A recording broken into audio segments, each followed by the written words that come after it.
Donc une fois qu'on a enlevé l'impeller et le joint ring, on va bloquer l'axe ici et on va pouvoir desserrer cet écrou. Alors j'ai déjà commencé à le faire, mais je vais montrer la manœuvre.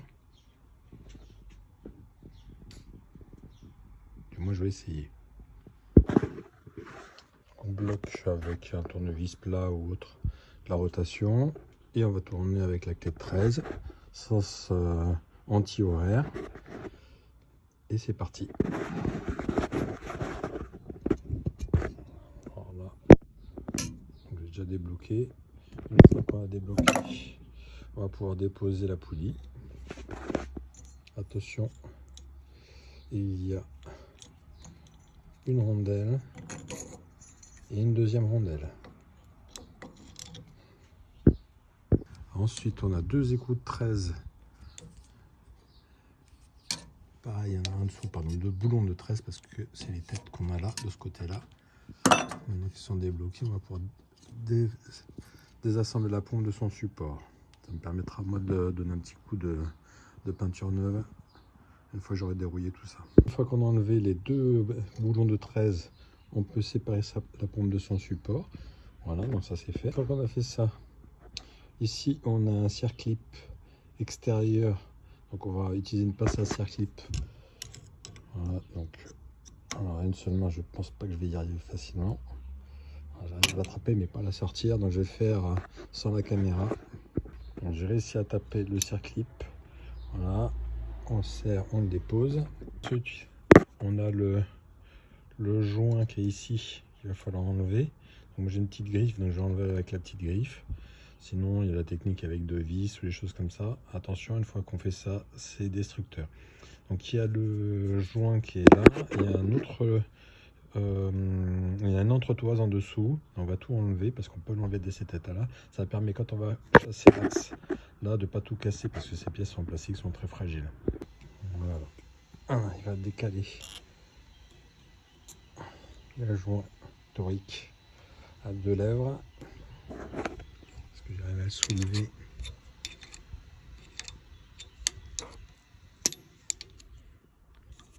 Ça va être si simple. Peut-être qu'il sera dans l'axe, ça sera plus facile. Voilà. Une fois qu'il est sorti, donc on va taper sur l'extrémité de l'axe là pour faire chasser. Et avec deux coups de marteau, vous voyez, c'est parti. Voilà. Donc on voit bien cette entretoise avec ces 4 picots. Il faut vérifier qu'ils sont en bon état.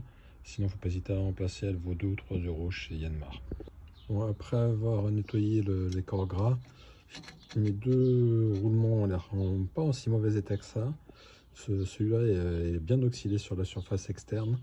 Bon, si j'en avais pas tout un stock de remplacement à dispo là, ce qui est le cas actuellement, je pourrais les laisser, mais là je vais les remplacer par précaution. Ils ont déjà fait leur temps, il n'y a plus de 1000 heures pour cela, donc on va les remplacer. Donc il y a plein de techniques pour enlever ces déroulements. Un extracteur de roulement qu'on visse sur l'extrémité. Le problème c'est que là on est sur une partie creuse. Il y a une technique avec une planchette. Moi je vais enlever cet écrou là, taper sur l'axe en ayant posé ce roulement, et il va sortir vers le haut là, et l'axe va descendre, et je ferai l'inverse de l'autre côté pour celui-là. Donc pour défaire l'écrou de 19 qui est là, je bloque avec un tournevis la rotation de l'axe en haut, je mets ma clip par au-dessus, on va voir si je peux y arriver comme ça, et hop, ça y est, j'ai débloqué. Voilà, j'ai débloqué mon écrou de 19. Attention, on est en sens horaire. C'est un pas inversé, un pas à gauche. Voilà.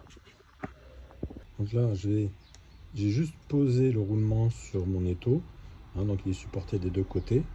Et je vais donner des petits coups sur la tête de l'axe là pour faire descendre l'axe. Et j'ai récupéré le roulement et l'axe libre. Donc là, sur le dernier coup, j'ai voilà, le roulement qui est sorti. C'est débloqué, donc je vais pouvoir le récupérer. Alors, sur la partie qui reste, on a une bague ici et un dernier circlip. Voilà, je sais pas si on le voit bien, qui est là, que je vais devoir enlever pour pouvoir déposer le dernier roulement. Voilà, donc j'ai finalement gardé mon circlip parce que je vais chasser dans l'autre sens. Voilà, on a l'extrémité, pardon, du roulement qui est dessous, et j'ai un espèce d'outil qui me sert de chasse goupille, et je vais sortir l'axe. Donc on récupère l'axe entier, pardon, ici, mâchoire, avec, moi j'ai gardé la goupille, finalement on va la poser dessus, j'ai pas besoin de l'enlever. Voilà, il faut absolument vérifier que il n'y a pas de, on sent pas de grosses rayures, etc. Si c'est trop rayé, en fait, le joint spi qui est là, ça ne retiendra pas l'eau vers l'extérieur, puisque l'extérieur c'est sur cette partie-là de l'axe. Voilà.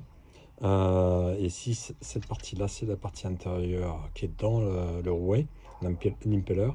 Voilà, donc, et le joint, la portée du joint, elle est ici. Donc attention à bien contrôler cette partie-là en particulier. Donc une fois qu'on a enfoncé, pardon, le premier roulement, on n'oublie pas de remettre le circlip, la première entretoise, hein, que j'avais appelé la bague tout à l'heure, et on va le faire. Moi je vais retourner l'axe sur mon étau, et je vais donner quelques petits coups et ça va rentrer. Donc les petits coups.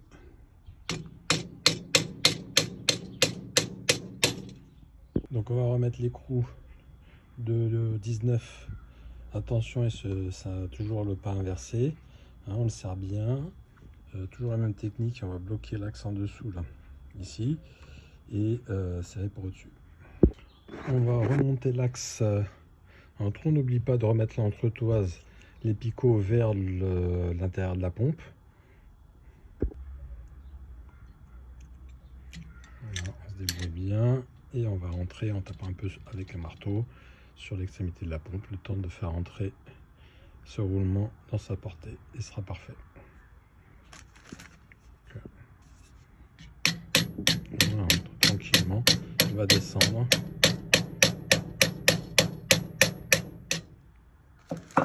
Voilà.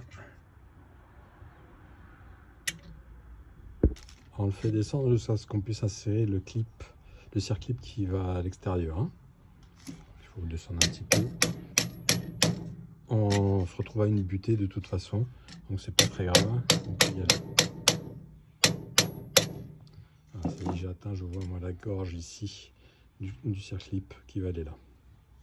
Donc on remet le clip. Alors à main gauche, je suis pas très capable de le faire comme ça, donc je vais certainement devoir lâcher le téléphone pour le poser. On va voir.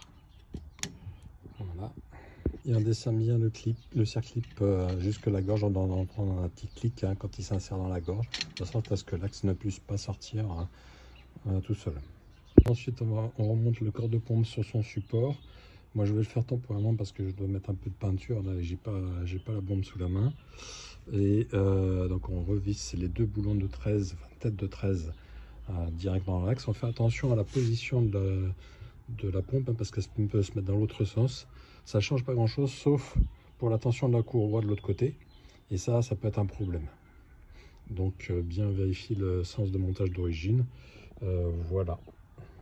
Allez, pour le montage de la partie de support de courroie, donc la poulie, on n'oublie pas de remettre l'entretoise vers la rondelle. Attention, ça a deux sens, le côté creux vers le corps de pompe, sinon vous n'arriverez pas à le faire passer. Il y a un détrompeur qui permet de bloquer la rotation, donc on enfile dedans, si ça veut bien se mettre sans tourner. Voilà, on remet bien l'autre rondelle, entretoise comme vous voulez, et une chronique stop qui va bien. Attention de ne pas le forcer. Voilà, il va faire tourner l'axe assez rapidement, donc il faudra boucler la rotation de l'axe de l'autre côté, pareil, avec une tête de tournevis ou un grand support plat, et c'est bon. Et voilà.